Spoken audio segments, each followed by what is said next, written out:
Yeah.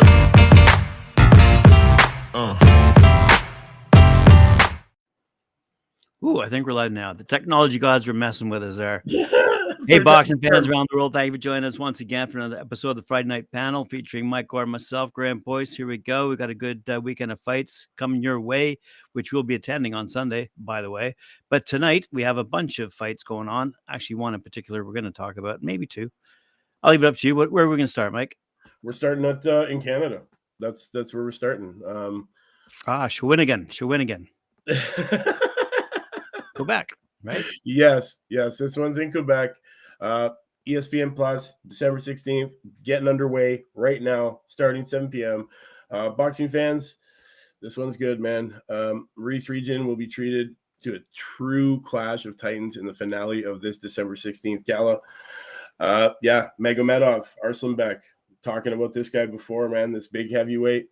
He's 15-0 with 14 knockouts. He is putting his NABF and NABA belts up against Michael Wallish.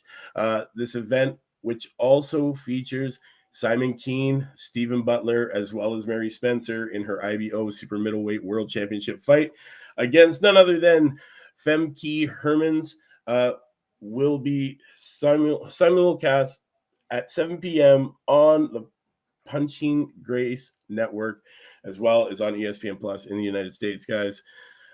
Arslanbek, this guy, I've been talking about this kid for a while. 15-0, 14 knockouts, who is the NABF champion of the year, fourth in the WBC world rankings right now, and NABF and NABA heavyweight title holder, won the WBC silver against Carlos Takam in September 16th in a fight that showcases his ability to hold a steady pace for 10 rounds. On December 16th, he is facing an adversary who is every bit as powerful and as physical as he is. So this one is going to definitely be a clash of the heavyweights. So be on high alert for this one, man. Guys, record this one if you can't see it, because honestly, this guy is big things in this heavyweight division. Graham, I know you like this guy, the Lion. Big boy, Arslanbek. What can you say about him? It's good. After 2 years of doing this, these guys are finally, I think, hitting their peak where they're going to make some serious damage next year. We're going to see some of these North Americans that we've been talking about for a while or transplanted from another country, but now they're training here in North America, considering themselves North American the same way that Lennox Lewis would consider himself British. But at the end of the day, you're going to see the heavyweights in Europe being challenged by these heavyweights from North America. I guarantee it. And this fella's one to watch without a doubt. We've been talking about him for a while, and got to hand it to those boys over in Montreal. They're raising up some really good talent. Oh my gosh, yes. Also on this undercard, Stephen Butler, 31-3-1, 26 KOs. He will try to continue his winning streak when he defends his NABF title against American rookie Joshua Conley, who is 17-4-1 with 11 KOs. Also, who I'm liking to see on this one, Simon the Grizzly Keane, 21-1, 20 KOs, will start in his first fight on ESPN Plus, following his co-promotion agreement with Top Rank. Buckingham native Alexander Gaumont, who is 5-0 with 3 KOs, who recently delivered a decision first-round knockout, will also be featured on this card. And last but not least, Thomas Chabot, 7-0, 7 KOs. This one's great, man. Also, girl that I was talking about earlier today, Lila Baudouin, who is 7-0 with 1 KO, and Luis Santana, who is 7-0 with 2 KOs, will also be there to dazzle these boxing fans tonight. This one is great. Can't wait to see this one go. Yeah, before we move on, big shout out to our friends at Split Team Management. Mary Spencer fights under their banner, and I think she's undefeated, 7-0. So congratulations to her and them for bringing her up from the amateur ranks to now 7-0. Because I remember when she was 1-0, 2-0 type thing, and we were wondering. And lo and behold, here she is, completely undefeated and ready to rock. I know. She's, very highly decorated amateur. Took some time off. Cedric and I were talking about it earlier today. And to see her on this card here, still, undefeated all this time later. She's ranked number 1 out of 4 in Canada. She's now ranked 3 out of 69 in that super welter division in the world.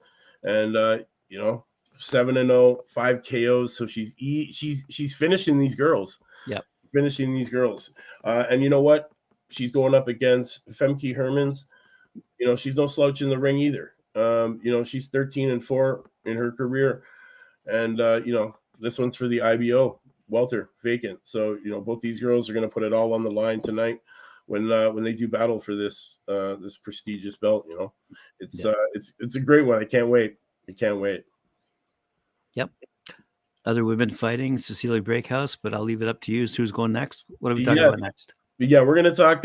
Next card, we're going to talk about Billiam Smith. This one, Okay. Yep. Yep. yes.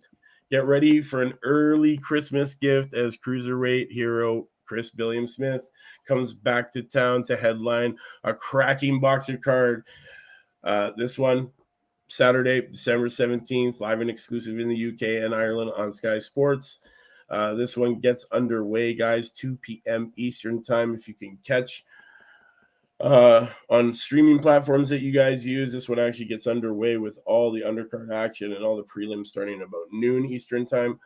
So 2 p.m. is when the main card starts, and the former Commonwealth King, 16 1-0 with 11 KOs, is ready to raise the roof again and take a giant leap towards a world title shot in 2023 when he takes on dangerous Albanian fighter Armand.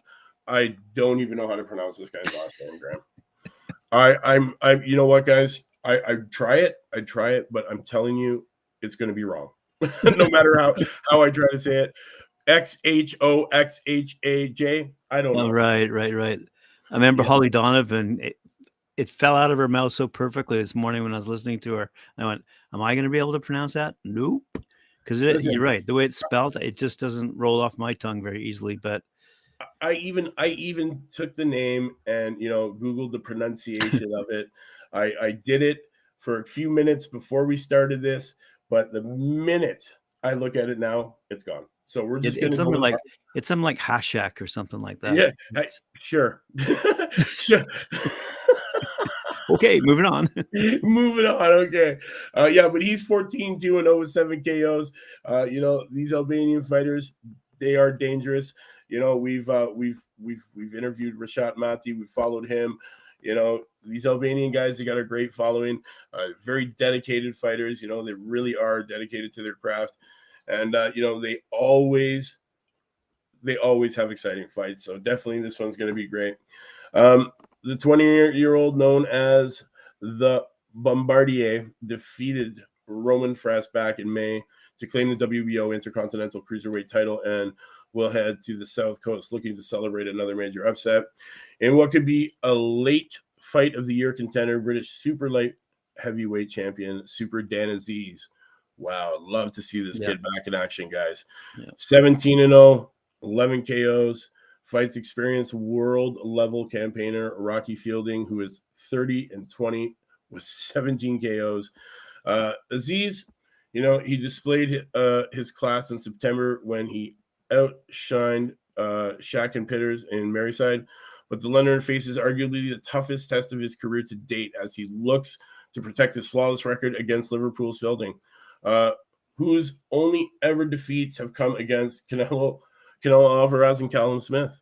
So Aziz, you got your work cut out for you.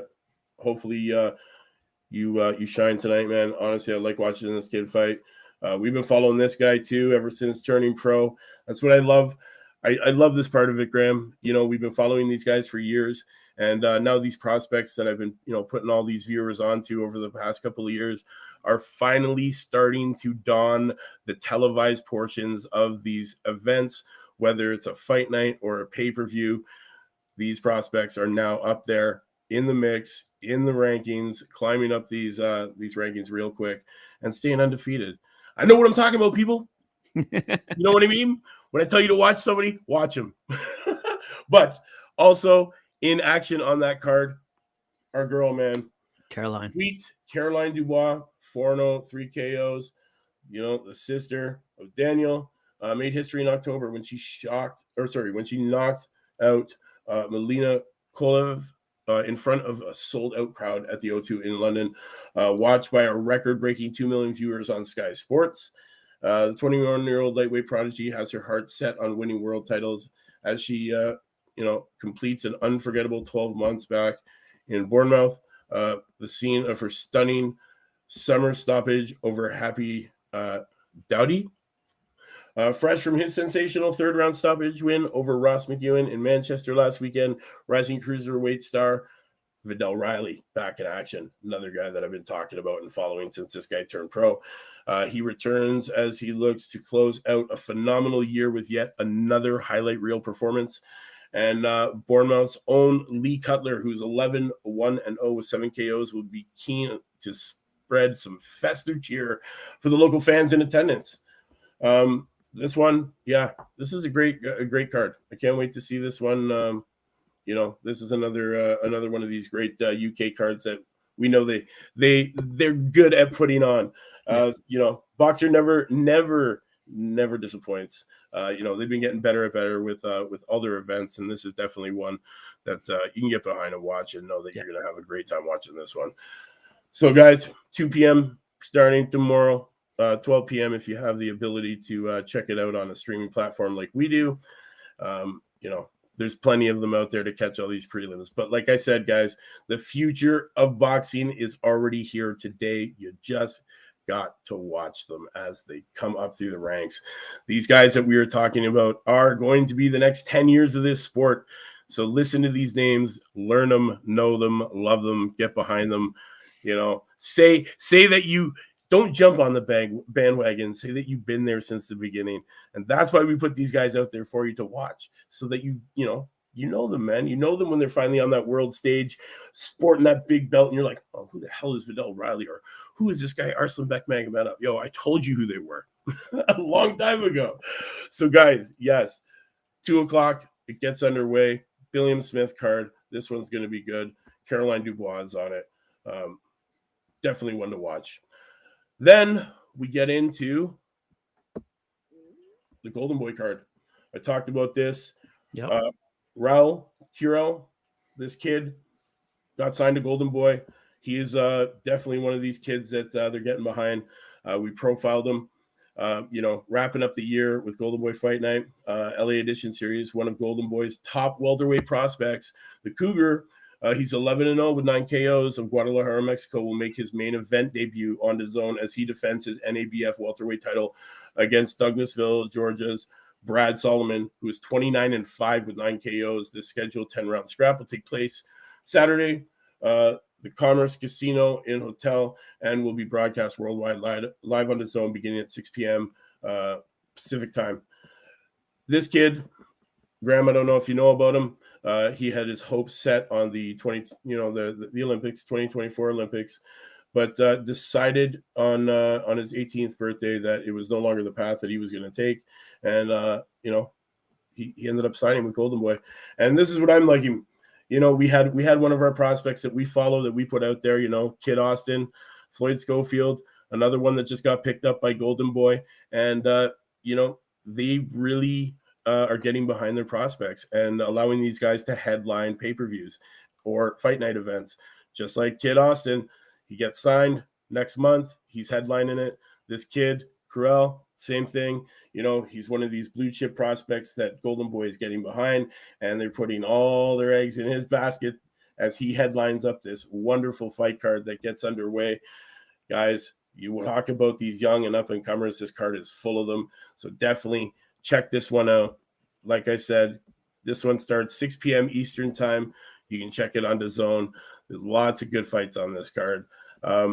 Nick Sullivan, who is 6-0 with 1 KO of Norfolk, Virginia, is scheduled for a 6-round lightweight matchup against soon-to-be-announced opponent Gregory Goyo Morales, who is 13-1 with 8 KOs of San Antonio, Texas, will participate in a 6-round featherweight title tilt against Guadalajara, Mexico's Alex Molina, who is 8-1 and 1 with 5 KOs. So definitely, guys, Golden Boy's been stepping up their cards lately. Grandma, what are you thinking about some of these cards? I'm looking forward to seeing the Cecilia Breakhouse fight. Yes, definitely. Right, she's fighting a girl they're bringing up from Argentina. Marissa Portillo, I believe her name is. And anyway, uh, I mean, I know Cecilia's had a tough break, but she's still a good fighter, and I like her a lot. And I'll be interested to see how she fares on this particular stage. And it's good to see, seriously, good to see Golden Boy doing what they're doing. We've been talking about this for a while too, Yeah. bringing a lot of the South American prospects, Mexican prospects, to meet some of the Southwestern American prospects, and those are forging some really good, uh, not just relationships. What do they call them? Bitter rivalries, I think is what we would call them. Yeah. So I think bringing in someone like Cecilia Breakhouse, who fights out of Norway, quite frankly, Hmm. but I believe she was training with Jonathan Banks, uh, Yes, I believe so. if I'm not mistaken, and that's for the entire past year. So Jonathan Banks, who we interviewed way back in the beginning, Correct. out of Detroit, then he moved to LA. I think it was a Big Bear Mountain or something like that, some crazy ass training place in the mountains. But he's got his stuff together, and if he, I wonder if it. Let me just quickly double check. I'm pretty sure. Hey, I'm right. Haha. Breakhouse has spent most of 2022 being guided in boxing camps under the watchful eye of world-renowned trainer Jonathan Banks in Los Angeles, Detroit, and Dubai. Wow. Wow. So there you go. I was right. Wow. Wow. Wow. That's great. Another one. So we're gonna move on to this next one. I'm looking kind of I'm looking forward to this one, man. Premier Boxing, WBA lightweight title eliminator, uh, Rivera versus Martin, rising undefeated lightweight contenders Michael Lazara Ali Rivera and Frank the Ghost Martin will clash in an intriguing 12-round WBA lightweight title eliminator as they headline live on Showtime. This one, December 17th, tomorrow, guys. Premier Boxing Championship events, the Chelsea inside the Cosmopolitan of Las Vegas. Telecast begins at 10 p.m., guys, Eastern, and we'll also see former world champion Jose. Here's another one. I got to learn these better, man. I got to start going to or get hooked on phonics or something. Learn how to pronounce some of these Practice makes perfect. Or we have it lined up and we hit a button and it goes John Smith. Yeah. We got Stephen Hawking's doing voiceovers. All right. Okay. Jose Uzcategui Wow. returned to action against the unbeaten former amateur standout Vladimir Shishkin in a 12-round IBF title eliminator. Plus, bantamweight contenders face off as Vincent Astrolabio and Nikolai sorry guys, dry mouth, Potapov battle in a 12-round IBF title eliminator that kicks off the telecast. This is another good one. Born in Santo Domingo, Dominican Republic, and now fighting out of Miami, Florida, Rivera, who is 24-0 with 14 knockouts. He burst onto the scene back in 2019, making his United States debut with a victory over Rene Tellez Giron. The 24-year-old continued his ascent with 5 more victories in 2020 and 21, including knockouts over John Fernandez, Anthony Mercado. Most recently, he outboxed Jerry Perez, earning a unanimous decision victory in October after dominating the previously unbeaten Joseph Ordurno on his way to his unanimous decision in March.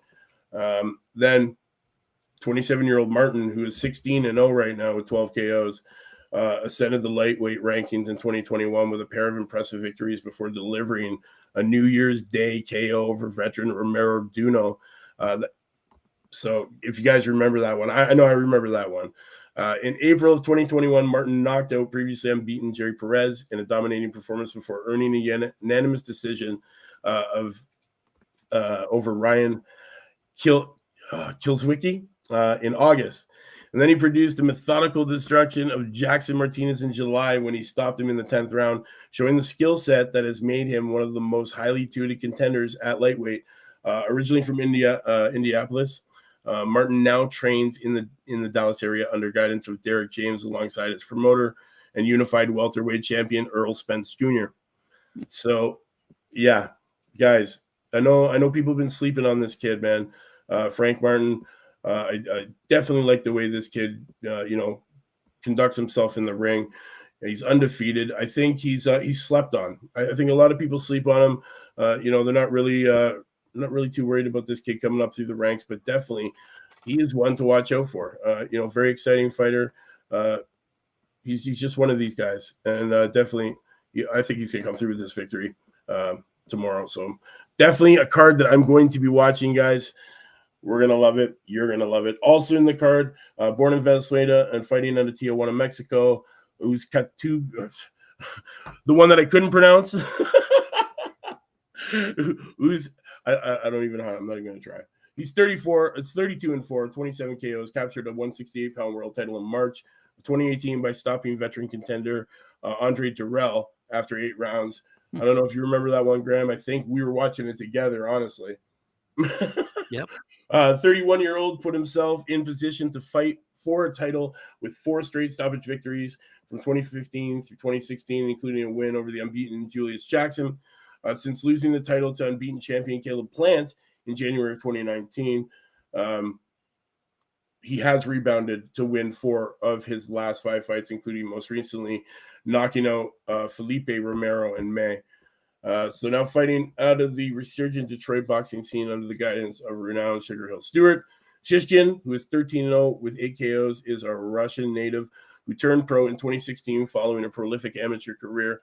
The 31-year-old stopped veteran contender Najib Mohammed in October of 2018 before putting together his most recent 5 victories in stateside bouts. The run includes 3 appearances on Showbox, the new generation, and started with an 8th round stoppage over DeAndre Ward on Showbox in 2019, a 2020 triumph over the previously unbeaten Ulysses Sierra, and most recently a 6th round TKO of Jason Minda in March. So, guys, there's a lot of great action on this card, so make sure you check this one out as well. We got the 25-year-old Astro Labio, who's 17-3 with 12 KOs, puts himself into world title contention with an upset victory over a long-time pound-for-pound staple Guillermo Rogdino in February. A native General Santos City in the Philippines, Astrobilo will make his U.S. debut as he looks to take one step closer to world title opportunity. Prior to the decision victory in February, Astro Labio's previous 5 wins had all come by knockout. So this guy's looking for the knockout, definitely trying to keep that streak alive.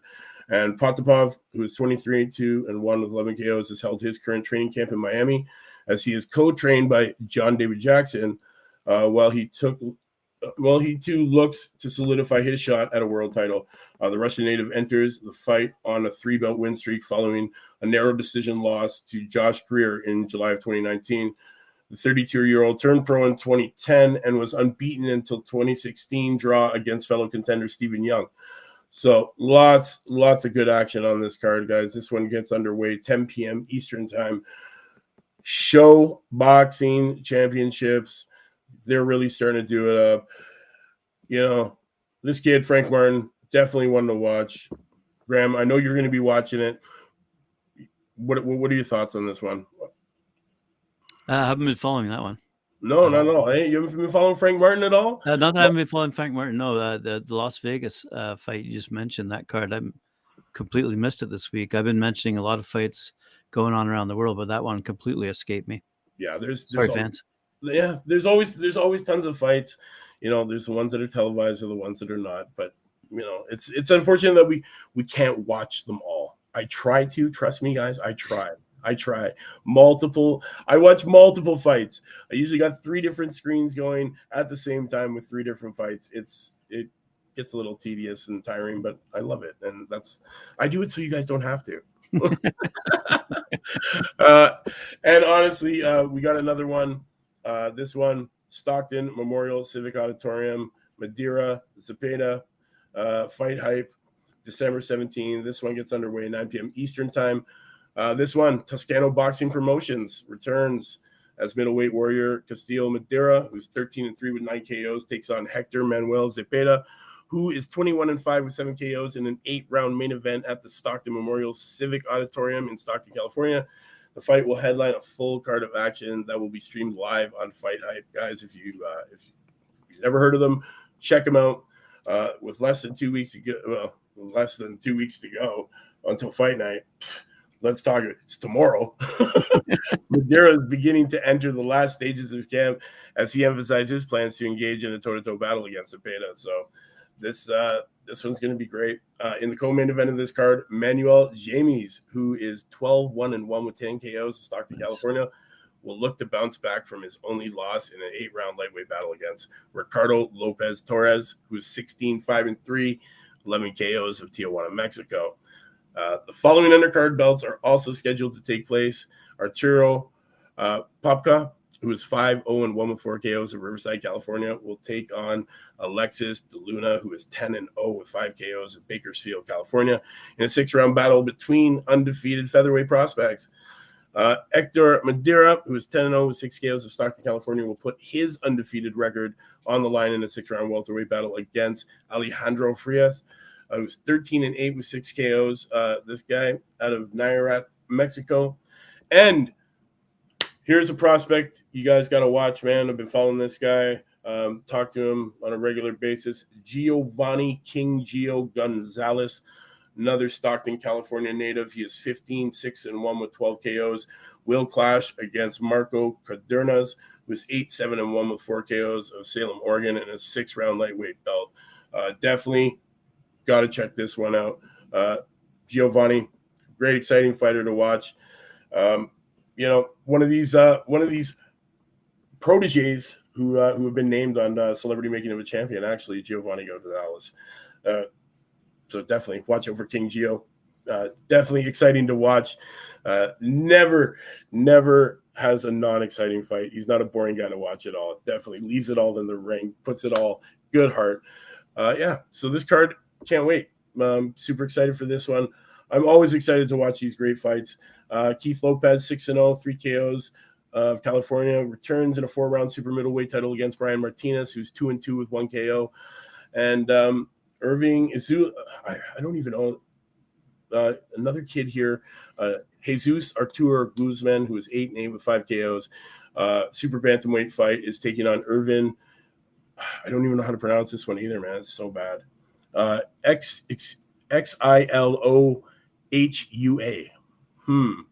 We'll have to figure out how to pronounce that one because I feel bad now that that's 3 names. 3 names that I've bastardized on this show. I'm sorry, guys.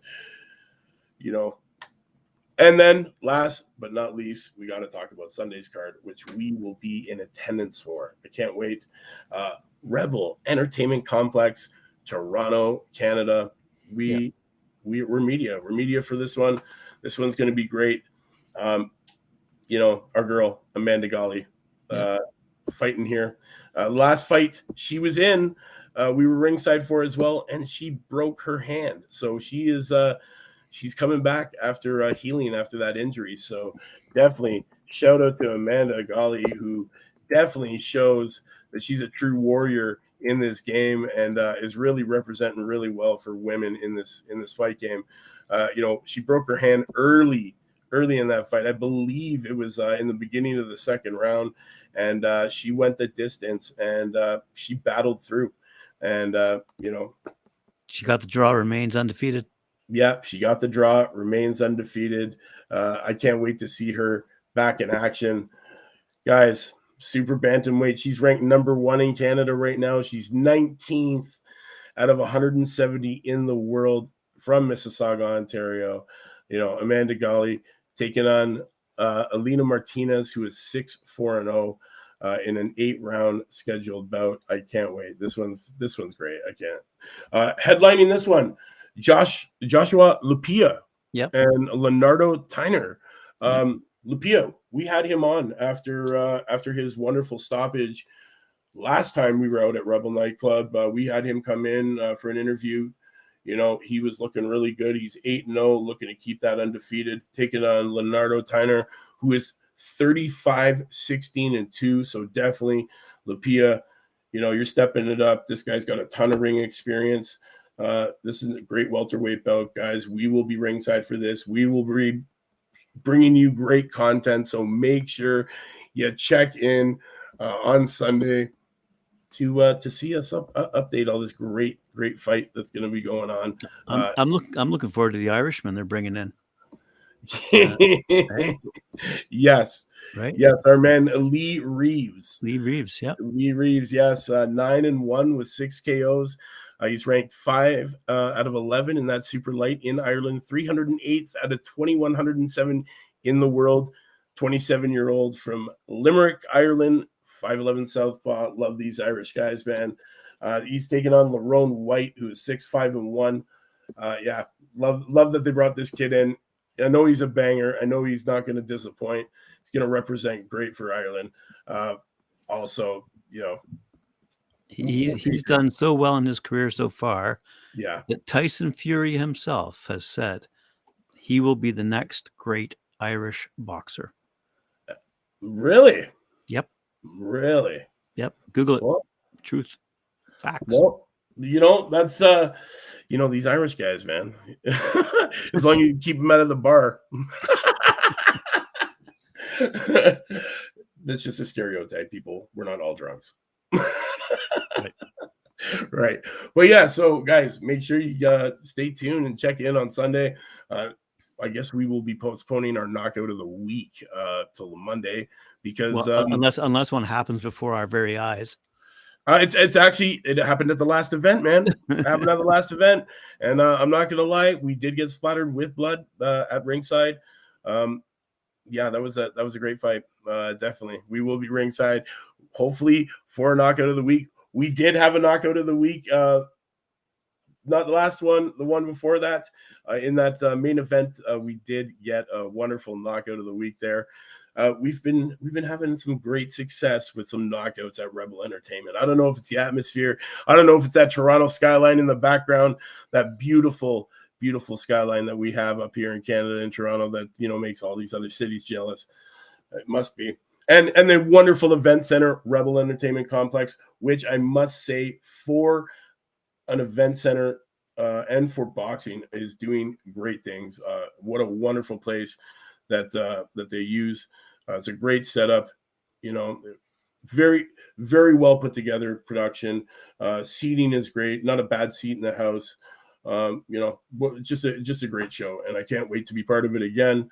Shout out to Lee Baxter Promotions, and all that he's doing for the sport of boxing in Toronto, man. Trying to put Toronto back on the map as the mecca of Canadian boxing, which we should be. Which it once was. It once was. I mean, Muhammad Ali used to come up here and fight at Maple Leaf Gardens all the time. As a matter of fact, I was speaking to Joe LaGuardia today. He's out of New York City, and he's actually the president of the Boxing Promoters Association. So he's a well-respected promoter himself. But the point of the matter is he was saying that it's about time, because we had Ken Hayashi practically destroy boxing here in Ontario, Canada's largest province, for 10 years. For 10 entire years, he tried to squash boxing. And to see it revive itself, but with guys like Lee Baxter putting on these shows and when we say Rebel Nightclub, it's not, when you walk inside, it is insane. It is such a great venue to put on a boxing event, actually make it an event, not just a night of boxing, but it's truly an event. It's truly worth going to and watching the spectacle that unfolds before your eyes, not just in the ring, but all surrounding you. It's a great. Lee Baxter's done a great job. Fantastic job. Definitely, he's definitely putting in work, and definitely doing great things for Canadian boxing and boxing in general around the world. He's a young guy. He's got a vision of what he wants Toronto to be in the boxing game, and he's doing his damnedest to make that happen. He's signing international fighters. He's bringing them into Toronto, Canada. He's getting them on these cards. He's signed young guys like Brian Acosta, who's a WBC belt holder, undefeated young kid. He's signing these great fighters and really doing us justice, man, and trying to make us put that little star beside Toronto. He's trying to bring it back and show that we have what it takes to be on that international stage. We have a huge slew of talent in all these young gyms that are up and coming. Yeah. we work close with Boxing Ontario. You know, we go to some of these events and watch all these amateur kids coming up through the ranks. And, you know, the talent pools are very, very deep here in Toronto, in Ontario, in that boxing scene. It's great to see how far it's come in the last few years.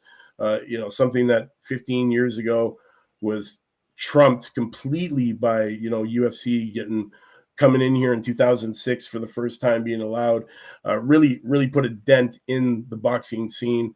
And you know, it's nice to see that the boxing scene is finally starting to shine again and sprout out from the bush and you know, become its own thing and really starting to put itself back on the map. It's great to see, and you know, getting all these young kids exposure is great.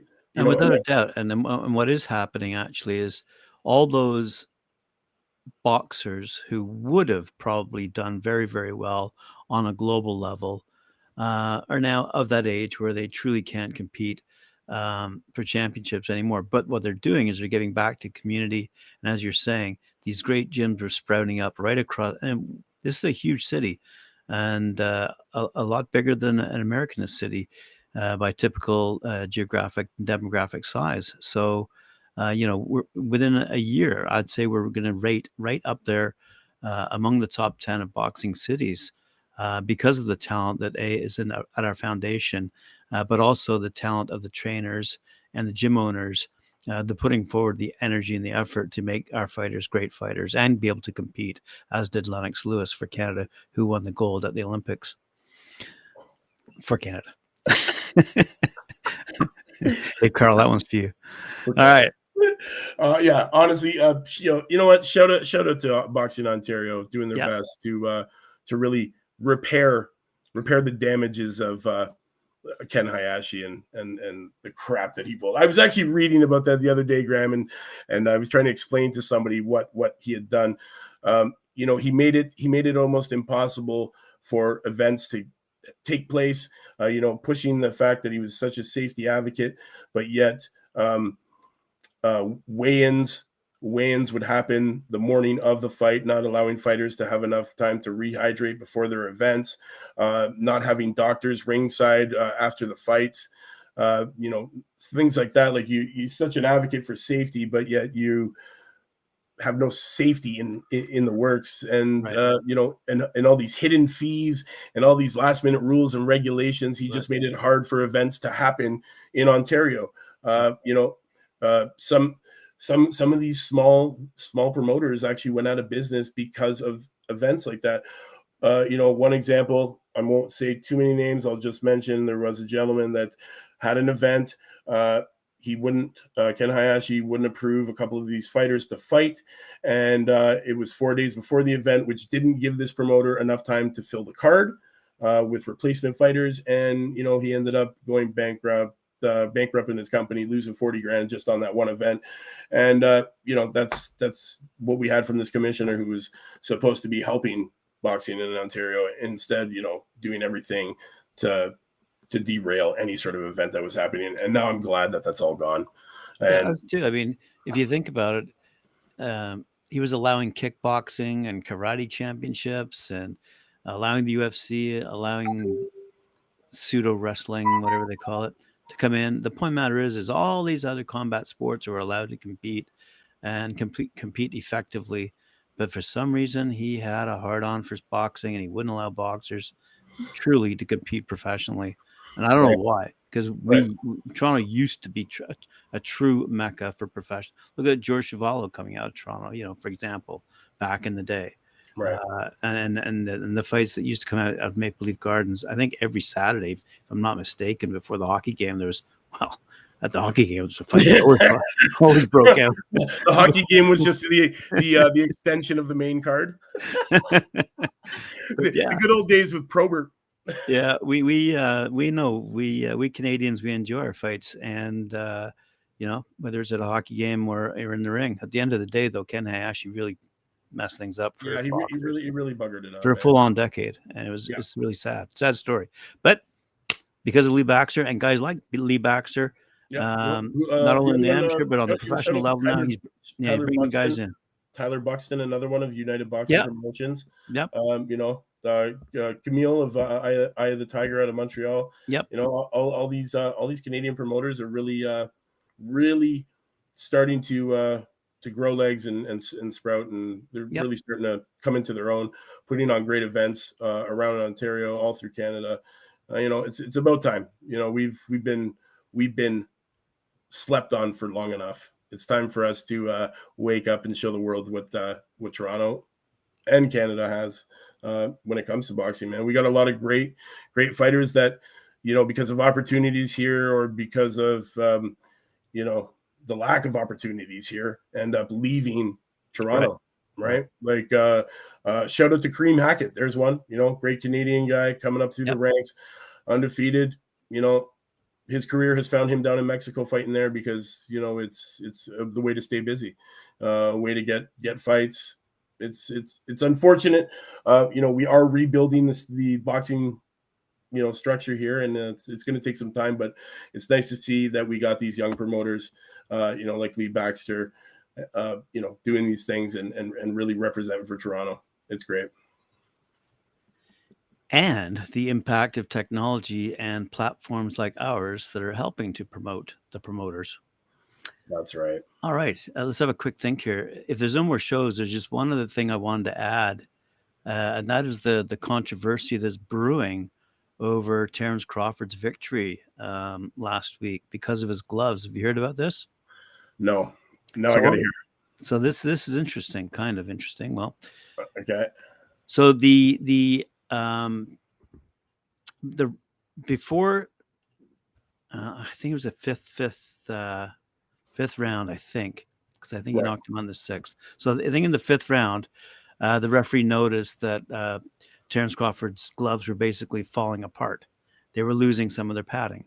Okay, so unbelievably, after checking them and admitting that this is what was happening and showing one of the ringside judges, rather than stopping the fight, changing gloves, okay, which Terence Crawford admits he had a spare pair there, okay, and he could have, they allowed the fight to continue. And in that very next round, the sixth round, if I'm not mistaken, boom, came that crashing blow. Avnesian went down like a sack of potatoes. You didn't even see that coming. No, and now, so now the controversy is should that fight have been allowed to continue? So Avnesian's camp is now, I'm not going to say they're taking it to court, but they're bringing it to whoever was the commission, WBA or WBC or whoever was the commission of that fight.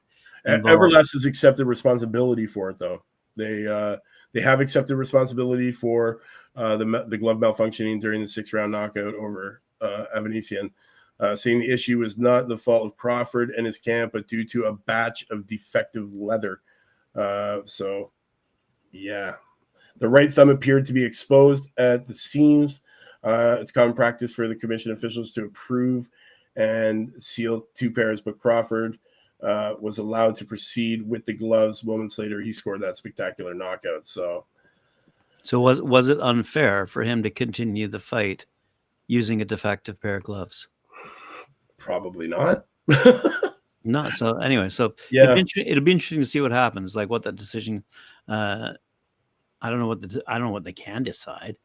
I don't know if they have, if there is a rule in place. If your gloves start falling apart and foam starts flying left, right, and center, do they stop the fight? No. He's got 4-ounce gloves now. Let it go. Hey, I always said lighter gloves will make exciting fights. And boy, was it proven. Right? Right? Yeah, man. Yeah. Poor guy, man. I mean, he went down like a sack of potatoes. That guy. You know what? Terence Crawford looked great. He looked great in that ring. No. Hey, hats off. I've liked Terence Crawford. I mean, interesting enough, he took on Bob Arum, and Bob Arum accused him of, that is Terence Crawford, the fighter, of not promoting fights. And he said, "Hey, man, it's not my job. I'm a fighter, man. That's what I do. I fight." That's why you sign with a promoter. That's right. Exactly. When you're a headliner, you're not supposed to be out there knocking doors, selling tickets. So BLK Prime comes along and says, "Okay, we'll put on some fights." And you know who we're going to promote first? Terence Crawford. Yeah. So I know they've just announced another fight for January, so they're not slowing down. and they've got some good capital behind them, and they're going to put on some good fights. They did. There were some great knockouts on that card. Yeah. There were some great knockouts. Yeah, I was very impressed actually with the card. First time watching an event put on by these guys, and I was impressed. I was impressed. Definitely a lot better than those Triller rap concert fights. Oh God. Well, hey, speaking of that, you know how I don't know if it was this year or last year. Remember, there was something that went on in Tampa Bay called Creator Clash. They Yeah. had a whole bunch of YouTubers. They raised money. Actually, it was a good fight in the sense that they raised a lot of money, like $1 million, for a variety of really worthy charities. Okay, so good on them. Okay, Mm-hmm. but then along comes DAZN. You know what? I should read this. This is good. DAZN comes along and says, we don't mind putting these YouTubers or whoever in the ring because it's going to attract a young audience. Let me just tell you, the fellow who I'm going to quote here is the actual CEO of DAZN here in North America. Here's what he said, and this is with respect to an upcoming social media. It's the fight featuring KSI. Okay, so on the undercard are a whole bunch of like YouTubers. Okay, basically. Okay, social media influencers, crossover boxers, former MMA guys. Anyway, he goes this. This is his quote. For the sports industry, what we're trying to do with X Series is extremely innovative and equally important. As the younger generation comes into watching sport, we want to engage with them. So the crossover sport with a new age celebrity is super important. We're incredibly proud to be foundational partners of all of this. So he's basically admitting, not that it's wrong or anything, but he's admitting that boxing is a great sport to engage young people, and why not have already popular. Like, I mean, some of the guys on this undercard of the KSI fight, they've got something like 20 million. Like, Yeah. yes, Jake Paul is over there and he's got his 20 million followers, but a very small percentage of them follow him in the ring. Yeah. But these particular fighters, and these are all British, European type fighters, by the way. They've got themselves either an MMA background or some kind of, not combat sport, but some kind of physical fitness kind of background. So interesting backgrounds, nonetheless. Boxers, they want to get in the ring, they want to smash it out, and I guess have some fun doing it. But they're going to get paid to do it, and DAZN is backing them 100%.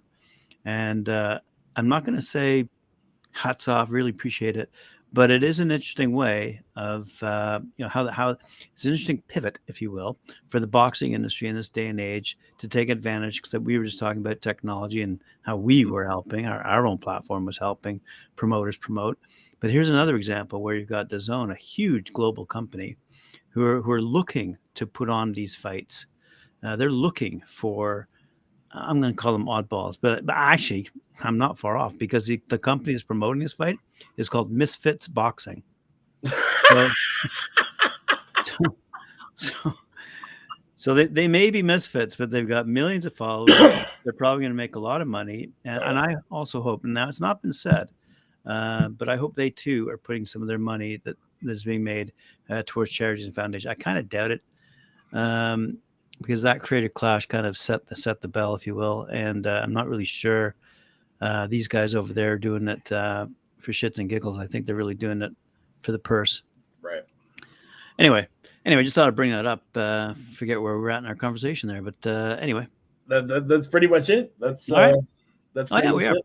pretty well at our hour. We're pretty well at the hour, and card just started at 7, and we don't want to miss our girl Mary Spencer fighting, and we definitely don't want to miss Arslanbek Magomedov, that big 6'9" Russian, the Yeah, Lion. he's a big boy. He is a big boy. Oh my God! Wow! I can't wait. This is gonna be Imagine him and Jared Anderson in the ring. Whew. I'm telling you, I can hardly wait for 2023 to get some of these guys. They're like caged lions. Yeah. When they hit the big, when I say the big stage, when they finally catch the attention of the British audience. Okay, when the British fight fans really realize, wow, there were some monsters we were overlooking over there in North America. These guys are big. They are tough. They are talented. Yeah. And when that happens, I'm telling you, these guys, Yeah, there's I mean, there's there's a bunch of them coming up. I know he's not a heavyweight, but take a look at Artur Beterbiev, right? Yeah, Right? I think he's fighting Anthony Ard in the new year, and yeah, I believe so. you're right. So I mean, here's another guy. The British, no way. Beterbiev doesn't have a chance. Blah blah blah blah. Wait, just wait. Yeah, Just wait till you see this guy, man. I think he's undefeated. yeah, he is. So, and anyway, Great. alrighty. Take us out, Mike. All Off right. the weekend. You know what it is. Well, Talkin' Fight fans, thanks for tuning in to today's episode of the Friday Night Panel with yours truly, Mike and Graham, doing what we do best, and that's reporting on boxing for you guys out there. You know what it is, man. We'll see you next week. Same time, same channel, new topics. Until then, peace out. See you Sunday. Yes.